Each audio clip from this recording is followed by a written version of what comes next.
Converge at saka Titan.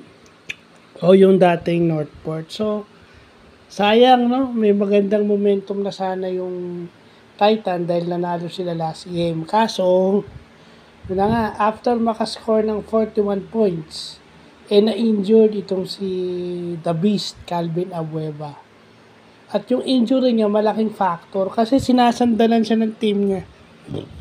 I mean, lagi namang maasahan si Calvin whether of the bench or starting five, maasahan mo talaga siya. Kaso ang problema, nung siya na-injured, nagkaroon daw siya ng tightness, pero hindi na siya tightness dun sa kanyang right hamstring. At sinasabi, pag hamstring daw ang na-injured sa isang basketball player, matagal gumaling.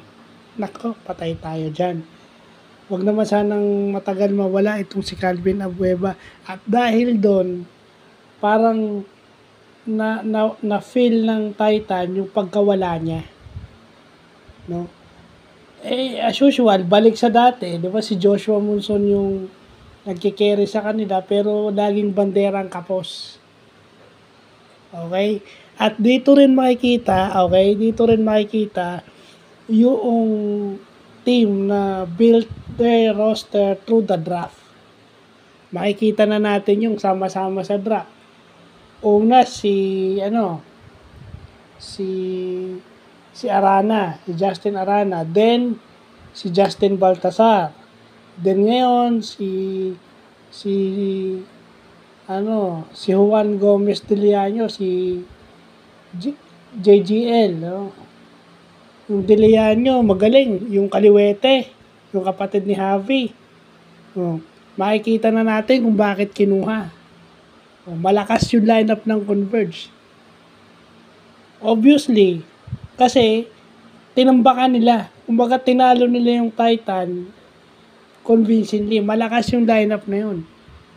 Pero kasi, excuse nung iba kasi wala si Calvin May kulang dun sa roster ng kalaban. Pero abangan na lang natin kung ang makalaban is San Miguel with the 9-time MVP, Tog and Tex, and then Ginebra, and Magnolia. Okay? Abangan na lang natin yan. Yung mga MVP teams. At siyempre, yung Rain or Shine.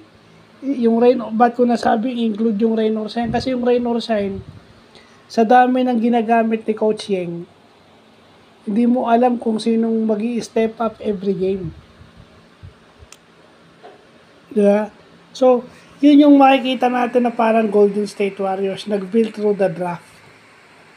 Diba? Hanggang sa nakuha nila yung mga players na kailangan nila. It took time, pero eventually, nanalo sila ng NBA Championship. Yung kinuha nila sa draft, 4 titles, 4 na titulo ang nabigay nung mga players na yun na built through the draft, hindi through trades, through the draft. No? Kasi malakas na tong lineup ng Converge, meron lang silang missing pieces at saka syempre yung coach ng si Governor Delta Pineda may championship pedigree yan sa MPBL. So hindi siya basta-basta papayag, hindi yan sanay na hindi champion. Hindi yan sanay na kung hindi champion, runner-up. So, yun sana, no? Bakit ka kukunin ng isang team, sa mga naglalaro ng basketball yung gustong mag-PBA? Bakit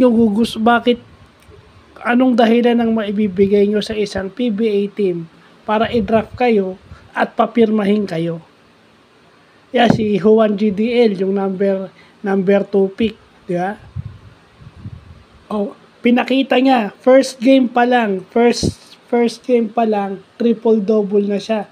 So, titingnan natin kung may player ba in his very first game na nag-triple-double. Kasi, triple-double si Juan Gomez de Leaño. 15 points, 10 rebounds, 10 assists.